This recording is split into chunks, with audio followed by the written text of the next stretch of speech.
La justice au cœur de la campagne électorale, pas tant que ça justement, c'est plutôt les affaires judiciaires qui occupent le terrain. C'est avec le bâtonnier de Paris qu'on en parle ce matin, monsieur Frédéric Sicard.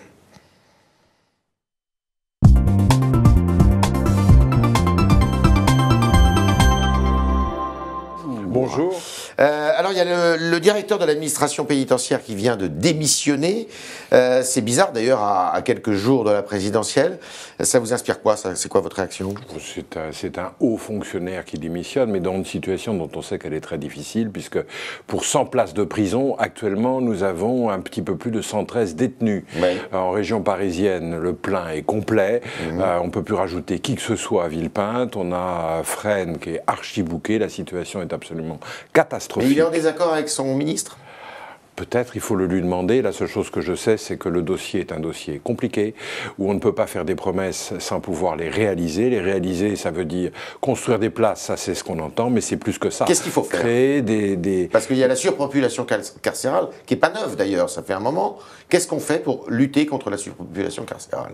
Il faut à la fois construire, il faut aussi trouver de vraies solutions alternatives. Combien de places il faut? Et il en faudrait probablement 10 à 15 000 de plus. On a atteint le record le 1er mars, 69 430 personnes incarcérées.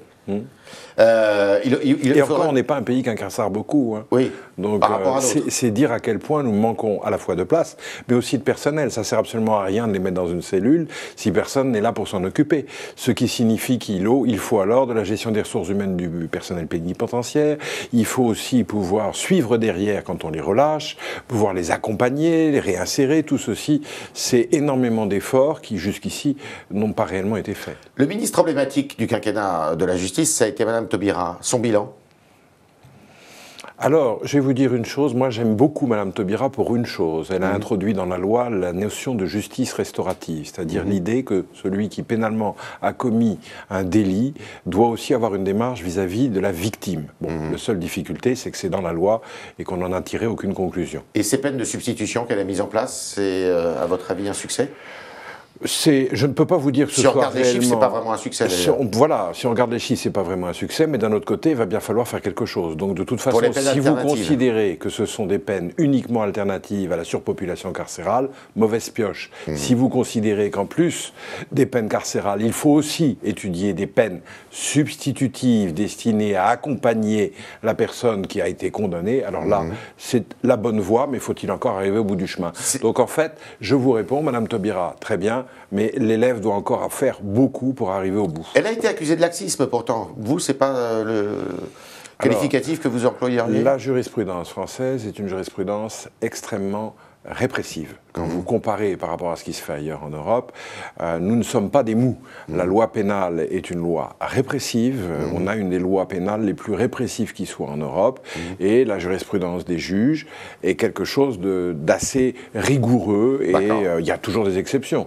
Mais on n'est pas tendre en France. Est-ce que le thème de la justice est suffisamment au cœur de la présidentielle? Entre 0 quelque chose, on est déjà arrivé à quelque chose. En 6 mois, avec effort conjugué de tout le monde, on a obtenu des débuts de réponses, là où il n'y avait absolument aucune réponse en septembre. Où est-ce que vous voulez des réponses?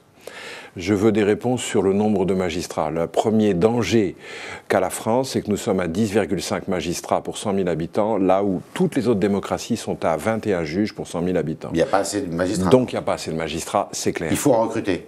Oui. Comment on les recrute? Par l'école de la magistrature? Ça sera l'école de la magistrature, ce sera le recrutement extérieur. C'est pas à moi de dire comment on recrute, moi je ne suis qu'avocat. Des avocats peuvent devenir magistrats? Des avocats peuvent devenir magistrats, mais pas encore assez nombreux. Et je pense que la solution pour rééquilibrer notre déficit qui est énorme, c'est qu'il faut à la fois des jeunes à l'école, mais également recruter par le tour extérieur chez les avocats. Il faut un budget important pour ça.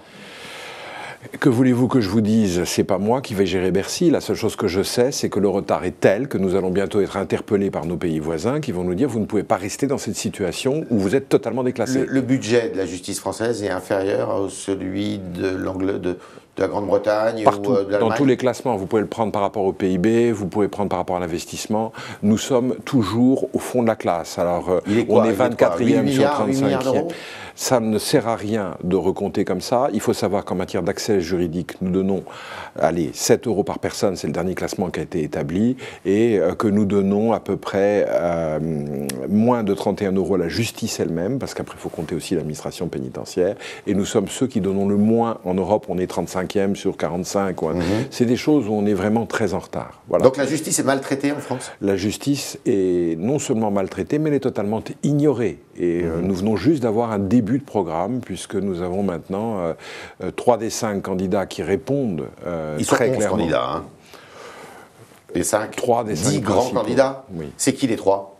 Alors, répondent techniquement assez fermement M. Fillon, qui a un projet tout à fait construit, M. Macron, qui a un projet un peu différent sur la justice, M. Mélenchon, qui a un projet, alors, généreux. M. Hamon est quelqu'un qui donne des réponses, mais on n'a pas totalement les déclinaisons. Et quant à Mme Le Pen, elle a dit il faut recruter des magistrats, mais sur tous les autres sujets, c'est un peu sec. D'accord. Vous les avez sollicités, vous leur avez écrit, comment ça s'est passé? Nous avons bien sûr pris contact avec toutes les équipes des candidats et échangé techniquement sur ce qu'ils veulent. Par ailleurs aussi, on rencontre les candidats, on les écoute, on voit ce que ça donne, et c'est ce qui nous permet après, derrière, de vérifier s'ils ont vraiment des idées là-dessus. De toutes les réponses que vous avez reçues, quelles sont celles qui vous conviennent le mieux? À titre personnel ou à titre général? Non, comme de en qualité de bâtonnier de Paris. En qualité de bâtonnier, c'est M. Mélenchon qui répond à toutes les conditions. Mais sur le plan des moyens, pas sur le plan de il change la République. Et moi, je n'apprécie pas les moyens. Sur la question de la philosophie et de la faisabilité, il est clair que les 2 programmes les plus au point, c'est Fillon ou Macron. D'accord. Avec des philosophies qui sont quand même pas tout à fait les mêmes. La distinction, c'est quoi?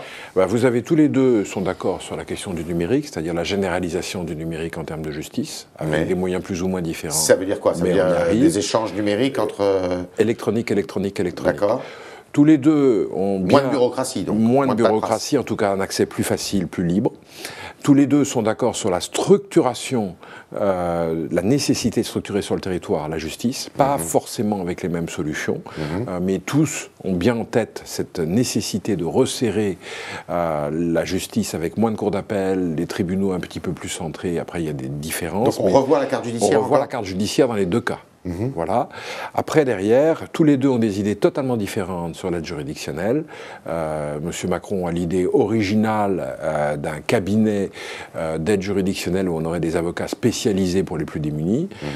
Monsieur Fillon a des solutions techniques alternatives qui sont un petit peu plus classiques, puisqu'il trouve des solutions dans la protection juridique, il trouve des solutions en complétant les budgets, ce qui est une vraie réponse. Là où les choses commencent à se faire, et c'est pour ça que moi j'avais dit peut-être il faut faire un demi-point supplémentaire pour M. Fillon, mais je m'en tiens à l'avis collectif qui a considéré qu'il ne répondait pas vraiment à la question, c'est que ni l'un ni l'autre ne se sont adressés à la classe moyenne. C'est pas tout à fait vrai dans le programme Fillon où on vous parle d'augmenter les remboursements de frais de justice en les encadrant mieux. D'accord. Mais pour moi, c'est pas la solution définitive, ce qui fait que ce n'est pas vraiment répondre à la question.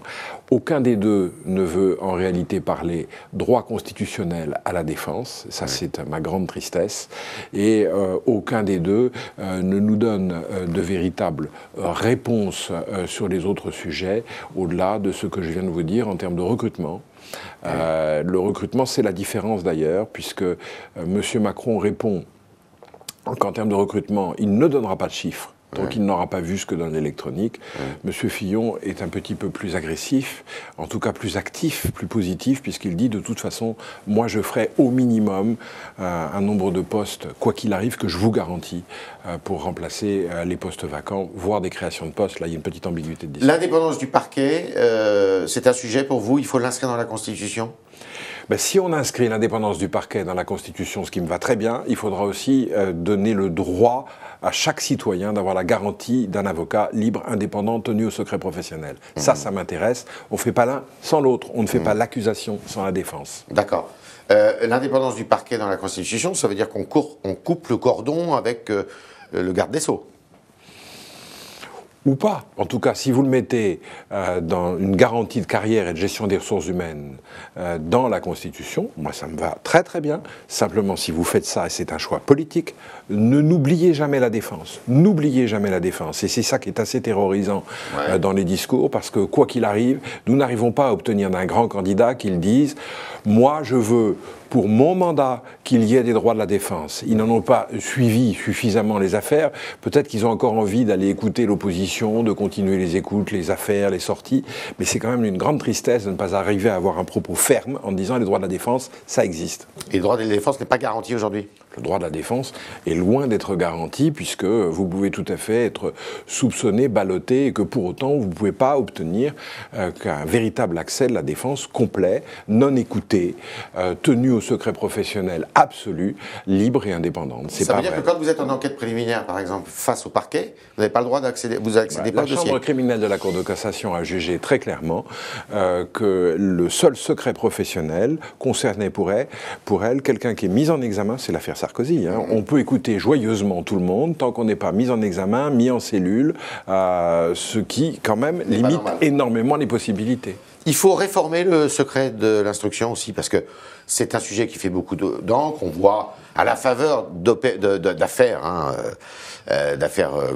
avec des personnalités connues, politiques notamment, eh bien, les PV d'instruction retranscrits dans le journal du lendemain. Ben voilà, tout est dit. Je veux dire, on a une loi qui prévoit que le secret de l'instruction est absolu. Il y a quand même bien quelqu'un qui les donne, ces procès-verbaux de l'instruction. Donc soit ce sont des avocats, soit ce sont des magistrats, mais ce sont manifestement des juristes qui ne veulent pas appliquer la loi. Donc il y a deux solutions. Soit on applique la loi, soit on la change pour tenir compte d'une situation qui est quand même absolument incroyable, qui est une loi non appliquée, qui est une loi sanctionnée pénalement, non appliquée et sciemment non appliquée, ce qui est quand même un grand moment de l'histoire du droit. Et on peut alors choisir un système à l'anglaise. Vous savez, en Angleterre, on a le système, on est coupable, non coupable, guilty, not guilty. Chez nous, on est aussi maybe guilty. Et maintenant, donc on est peut-être coupable, non coupable. Et il y a même pire encore, puisque si vous lisez la presse, vous êtes juridiquement, probablement pas coupable, mais moralement responsable. Ça devient invraisemblable. Donc je réponds, vous touchez du doigt le vrai sujet, d'où sortent les pièces du dossier de l'instruction, qui les met sur le tapis, va-t-on appliquer la loi ou changer la loi ? C'est en tout cas quelqu'un qui a accès au dossier, c'est tout ce qu'on peut dire. Mais on peut pas. C'est pas les journalistes qui rentrent dans les dossiers tout seuls. On ne peut pas réprimer ça ? C'est pas à moi de décider. Moi, je suis bâtonnier. Je m'occupe de la défense, pas de l'accusation et pas de la poursuite. C'est pas mon problème. Je n'administre pas les dossiers, je n'administre pas les juges. Je dis juste, attention, les droits de la défense, ça suppose de respecter un certain nombre de principes. Ces principes ne sont pas respectés. Ils sont prévus par la loi. Ils sont sanctionnés pénalement. Et personne n'en tire la moindre conclusion. Il y a quand même un léger problème. Soit on change la loi puisqu'elle n'est plus appliquée, soit on l'applique, mais il faut choisir. Il faut une réforme du Code de procédure pénale ? Je ne suis pas vraiment un grand partisan des réformes du Code de procédure pénale. Je suis pour la stabilité des lois, pour leur compréhension et leur vision par l'ensemble des Français. Donc ça... Voilà, alors, on fera ce qu'on voudra. Il y a deux candidats, Mme Le Pen et M. Fillon, qui évoquent une possible sortie de la Cour européenne des droits de l'homme. Qu'est-ce que vous en pensez ? Leur liberté d'expression, la possibilité justement d'évoquer cette absence d'application de la Convention européenne des droits de l'homme, ils la tiennent de la Convention européenne des droits de l'homme. C'est elle qui garantit les libertés publiques de plus d'1 milliard d'Européens, puisque c'est au-delà même de l'Union européenne que la Convention européenne des droits de l'homme est là. C'est ce que les Anglais ne veulent plus, appliquer le principe des libertés publiques. Ça suffit. La vision, ça doit être celle d'une société de droit. Les principes de liberté publique, ça ne se discute pas, et c'est même la garantie du développement économique, parce que vous n'obtiendrez jamais d'un investisseur étranger qui vient de mettre le moindre sou dans votre petite entreprise s'il n'a pas la sécurité des libertés publiques. Donc, faut faire un choix. Qu'est-ce qu'on veut pour la France ? Moi, je veux pour mon pays qu'il puisse rayonner, recevoir des investisseurs. Ça signifie appliquer la Convention européenne des droits de l'homme et accepter le regard de juges qui, parfois, sont étrangers, qui viennent vous dire telle situation doit être redressée. C'est pas bien grave, il faut juste être patient et il faut essayer de construire une société de droit. Donc, je réponds du calme, du calme. J'observe d'ailleurs que M. Fillon est beaucoup plus nuancé puisqu'il dit qu'il faudrait voir s'il y a quelque chose à négocier. Mais je vous réponds, il n'y a rien à négocier. Les libertés, ça ne se négocie pas. Voilà, c'était le talk du bâtonnier Sicard. On a parlé de la justice, donc au cœur de cette campagne présidentielle, ce qu'il faudrait faire selon lui. Et maintenant, vos questions, chers internautes, avec Jean-Baptiste Sémerjian qui vient nous rejoindre.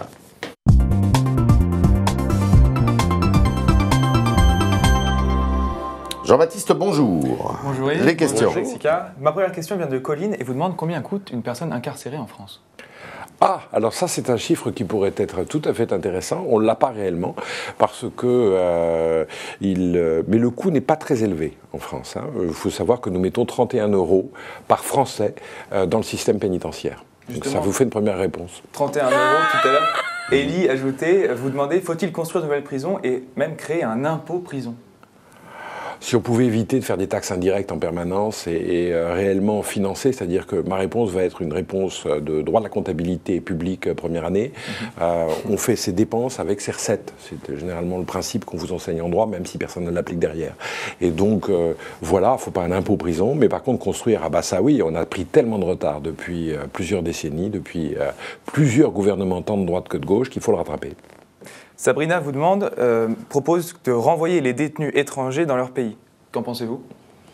Pas possible. Et puis en plus, c'est pas forcément très sain. Il faut que les détenus qui ont leur exécution de peine en France soient exécutés en France. Maintenant, il y a des accords internationaux qui permettent, pays par pays, dans certains pays, de rapprocher le détenu après un temps de peine, de faire des échanges, ce qu'on peut également comprendre. Mais en soi, il faut d'abord que les gens soient jugés chez eux, au moment où ils ont fait le délit, sur place, parce qu'il faut aussi tenir compte de la victime, il faut tenir compte également des circonstances, puis après on voit, il y a des aménagements de peine déjà possibles. Mais enfin, je ne veux pas faire de peine à la personne, à l'internaute qui vous pose la question. Généralement, c'est vécu par le détenu comme un avantage plutôt que comme un inconvénient. Justement, Colline ajoutait, combien y a-t-il de prisonniers étrangers en France ? Pas tant que ça. C'est pas vraiment le sujet. C'est pas la bonne question que se pose Colline. Il y a plein de raisons à ce que vous soyez prisonnier, mais c'est pas la peine d'essayer de le faire par le biais de l'extranéité. C'est pas concluant. Les Français sont aussi coupables que les étrangers. On dit pourtant, alors, ce ne sont pas les étrangers, beaucoup sont d'origine étrangère. Ah, ça, c'est une autre question. Ou de culture étrangère. Il y a beaucoup de rapports qui disent que, par exemple, eh bien, 50%, voire 60% des détenus aujourd'hui sont musulmans. C'est pas impossible, ça dépend des régions, mais est-ce que vous ne croyez pas que la vraie question, ça dépend aussi de l'éducation et du rapport à la norme que vous avez eu dans votre quartier. Donc quand vous habitez un quartier qui est délaissé, que vous soyez catholique, protestant, musulman, vous êtes délaissé. Donc à partir de là, vous avez plutôt tendance à vous retrouver au bord de la société. Vous voyez très bien, arrêtons la langue de bois, ça pose un problème d'accompagnement dans le milieu carcéral. Sur le plan religieux. Alors, arrêtons. Parce qu'il y a souvent de la radicalisation. Ce qui a permis à la justice restaurative d'obtenir vraiment des résultats aux États-Unis, puisque l'idée de Mme Taubira, on l'a piquée chez les Américains, c'était la présence de pasteurs protestants qui viennent expliquer quelle est la douleur de la victime et qui essayent de parler du repentir. Ben voilà, vous avez la réponse. Il va nous falloir aussi des aumôniers, c'est-à-dire des imams susceptibles d'aller en prison et de parler aux gens. Il y a eu des progrès de fait sur ce plan ? Ben, pas encore suffisamment, en tout cas, d'après ce que je sais. Une question plus technique de Yves, un autre, qui dit « La Cour européenne de justice de Strasbourg est composée de magistrats russes et turcs. Est-ce que c'est normal ?» Bah, évidemment, à partir du moment où ils adhèrent. Mais ils jugent la France. Mais attendez, d'abord, c'est un collectif. Le président de la Cour européenne des droits de l'homme est Guido Raimondi.